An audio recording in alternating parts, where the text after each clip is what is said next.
বন্যায় রাজ্যের বিদ্যালয়সমূহের ব্যাপক ক্ষয়ক্ষতি, কৃষির সর্বাধিক ক্ষতি। বন্যা পরবর্তীতে গবাদি পশুর রোগ সংক্রমণের আশঙ্কা। সংশ্লিষ্ট দপ্তর কর্তৃপক্ষ পরিস্থিতি নিয়ন্ত্রণে উদ্যোগী। কৈলাসহরের ত্রাণ শিবিরগুলো একটু একটু করে খালি হচ্ছে বলে জানালেন মহকুমা শাসক। ভয়াবহ বন্যা পরিস্থিতির সম্মুখীন রাজ্যবাসী, যদিও একটু একটু করে পরিস্থিতি স্বাভাবিকের দিকে এগোচ্ছে। এই পরিস্থিতিতে রাজ্যে বন্যায় শিক্ষা ব্যবস্থায় ব্যাপক প্রভাব পড়ল। বন্যায় রাজ্যের 209টি স্কুল অধিক ক্ষতিগ্রস্ত হয়েছে বলে রবিবার সাংবাদিক সম্মেলনে জানালেন স্কুল শিক্ষা অধিকর্তা এনসি শর্মা।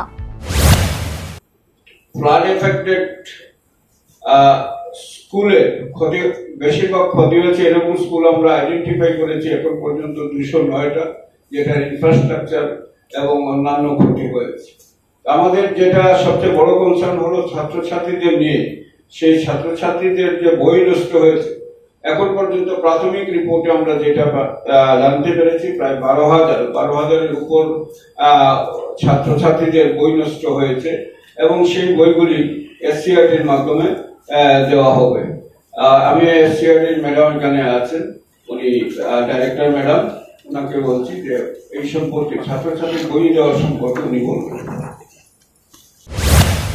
ভয়াবহ বন্যায় গবাদি পশুও কিন্তু বিপর্যস্ত এবং বন্যা পরিস্থিতিতে বিভিন্ন শিবিরে গবাদি পশুর আশ্রয়ের ব্যবস্থা করা হয়েছে।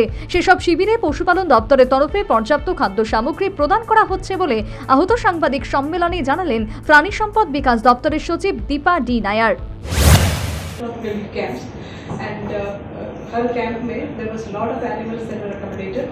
And at present, yesterday का जो report है, we got about 8,581 number of animals in these shelters. इखाने আমাদের যে vaccines and medicines stock তো আমাদের কাছে আছে, যেটা we have tried to give to all the animals that has been brought into the camps. In addition to that, feed has also been supplied.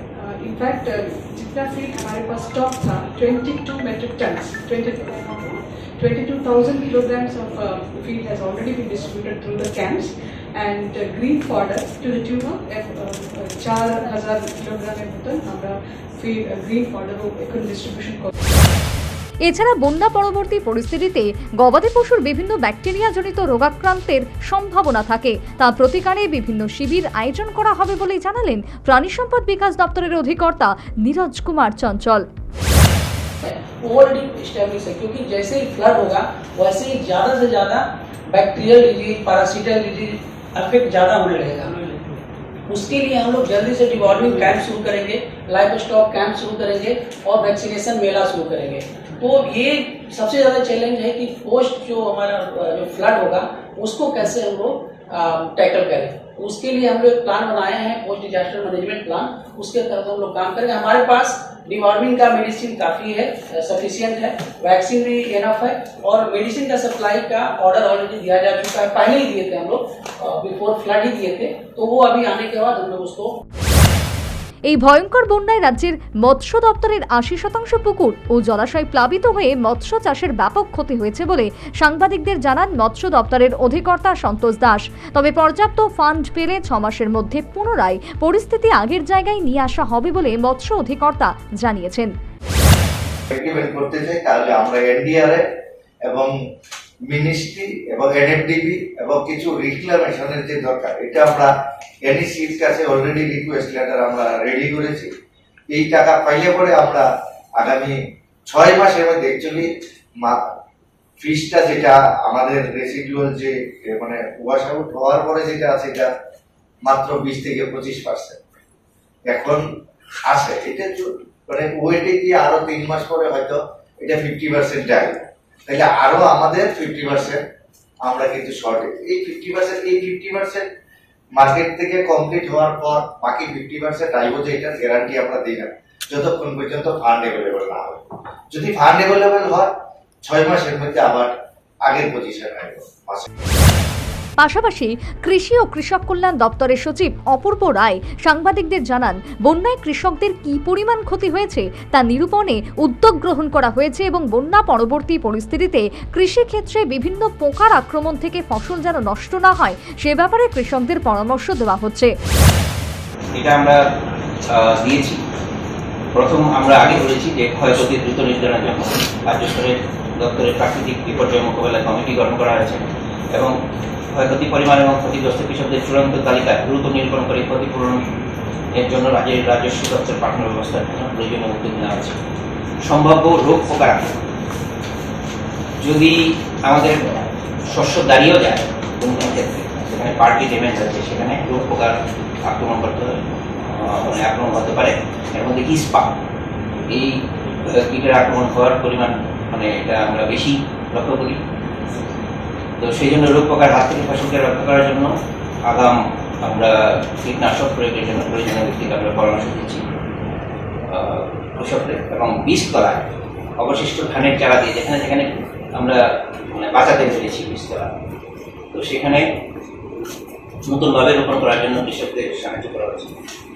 ইচ্ছুক কৃষকদের স্বল্পমেয়াদী উচ্চ ফলনশীল জাতের আমন ধানের বীজ সরবরাহ।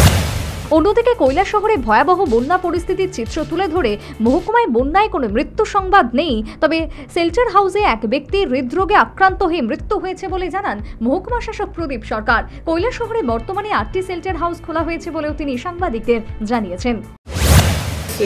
Severity of the flood situation is more.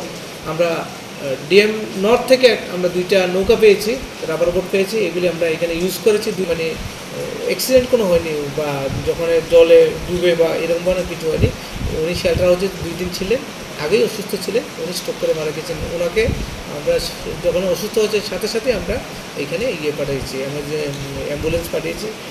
Main যে আমাদের হসপিটাল থেকে 1.5 কিলোমিটারও দূর না, তো সাথে সাথে ওনাকে গিয়ে নেওয়া হয়েছে, কিন্তু উনি বাঁচেননি। তো যখন ডাক্তারের সাথে বলা হয়েছে যে ডিউ টু হার্ট অ্যাটাক উনি মারা গিয়েছেন। আজকে তো 25 আগস্ট, আজকে পর্যন্ত কি শেল্টার হাউসে কেউ রয়েছেন? এখন যে আমি তো বললাম 22 তারিখ পর্যন্ত সবচেয়ে বেশি শেল্টার হাউসেতে আমাদের এখানে লোক ছিল, 8133 জন লোক ছিল।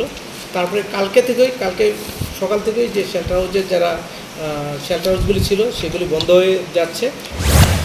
সর্বোপরি একটু একটু করে রাজ্যের বন্যা পরিস্থিতির উন্নতি হচ্ছে। ত্রাণ শিবিরে আশ্রিতরা বাড়ি ফিরে যাচ্ছেন এবং বন্যায় কৃষি, মৎস্য, শিক্ষা, প্রাণী সম্পদ এই সমস্ত যেসব ক্ষেত্রে ক্ষতি হয়েছে সেসব ক্ষতির পরিমাণ নিরূপণ করে সংশ্লিষ্ট দপ্তরসমূহ ক্ষতিগ্রস্তদের সহায়তায় ইতিমধ্যেই উদ্যোগ গ্রহণ করেছে। Bureau report, news vanguard.